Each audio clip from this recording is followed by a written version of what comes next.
وَإِذْ يَرْفَعُ إِبْرَاهِيمُ الْقَوَاعِدَ مِنَ الْبَيْتِ وَإِسْمَاعِيلُ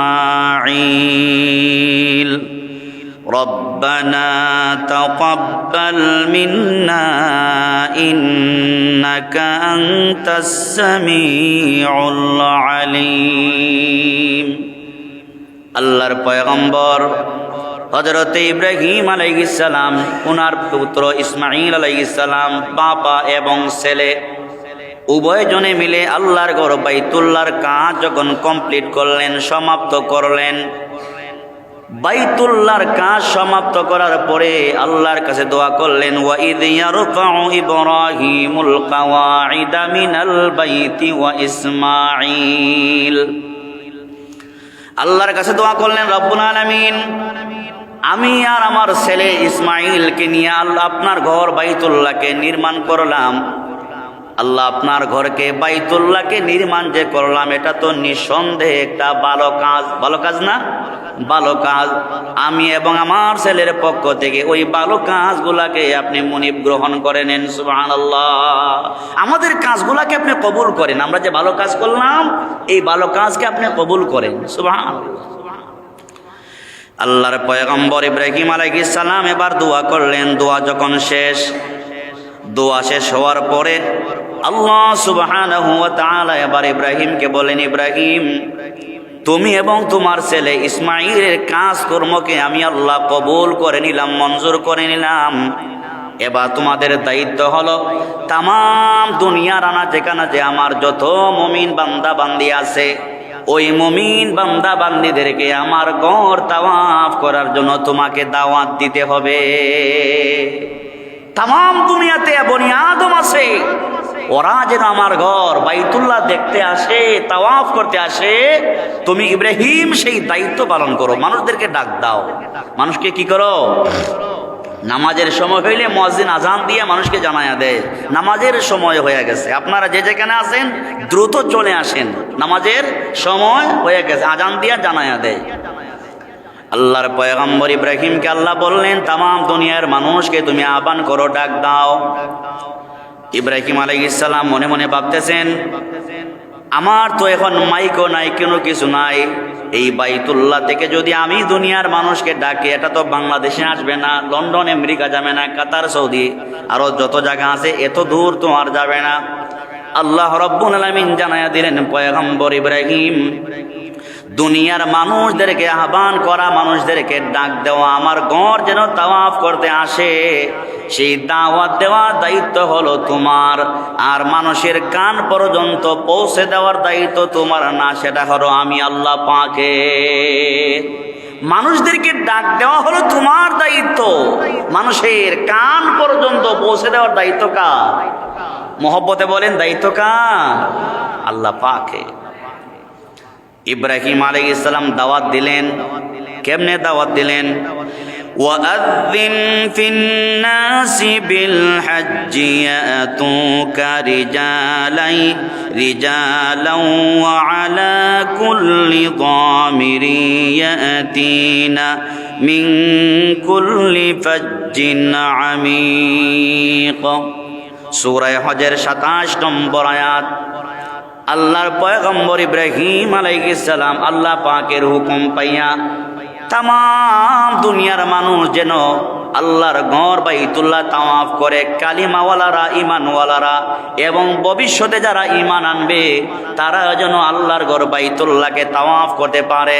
আল্লাহর হুকুম মোতাবেক হযরত ইব্রাহিম আলাইহিস সালাম আমাদেরকে ডাক দিলেন। সুবহানাল্লাহ।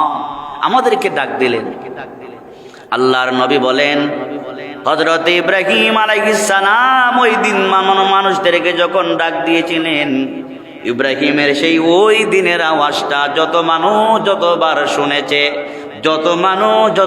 শুনেছে, ততবার আল্লাহর ঘর বাইতুল্লাহ তাওয়াফ করার সুযোগ সে পেয়ে যাবে। যতবার ইব্রাহিম পয়গম্বরের সেই আওয়াজ তার কান পর্যন্ত আল্লাহ পাক পৌঁছে দিয়েছেন, ততবার সেই বান্দা আল্লাহ পাকের ঘর বাইতুল্লাহ তাওয়াফ করার সুযোগ পাবে। সুবহানাল্লাহ।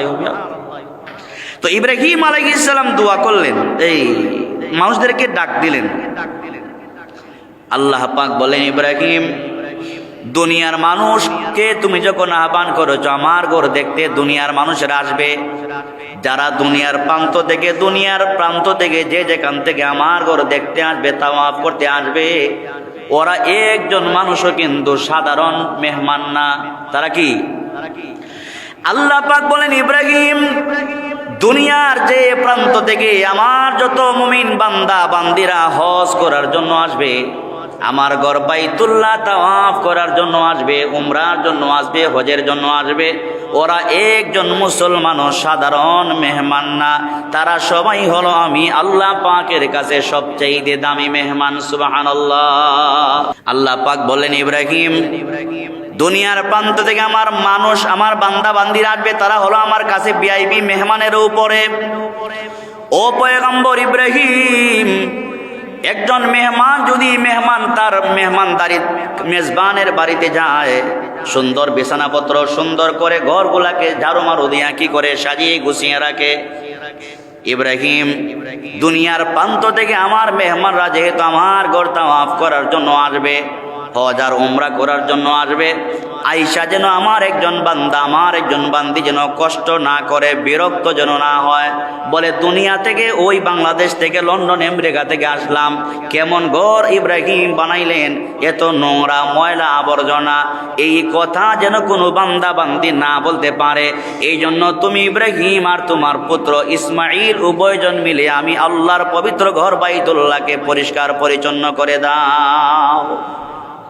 ইব্রাহিমকে আল্লাহ ডাইরেক্ট আদেশ করলেন, ইব্রাহিম, তুমি আর তোমার ছেলে মিলে আমার ঘর বাইতুল্লাহকে ঝাড়ু দিয়া ধুইয়া মুছে পরিষ্কার পরিচ্ছন্ন করো। সুবহানাল্লাহ। তাহলে মসজিদ পরিষ্কার করা এটা খারাপ না ভালো? মসজিদ পরিষ্কার করা ভালো না? ভালো লোক যারা তারা মসজিদ পরিষ্কার করে, ভালো লোক যারা। আর বদলুক যারা, বদনসিব যাদের, কপাল যাদের ভালো না, ওর আল্লাহর ঘর মসজিদে এসে কাবজাব করবে, ময়লা থাকলে নিজে পরিষ্কার করবে না, ঝগড়া লেগে যাবে।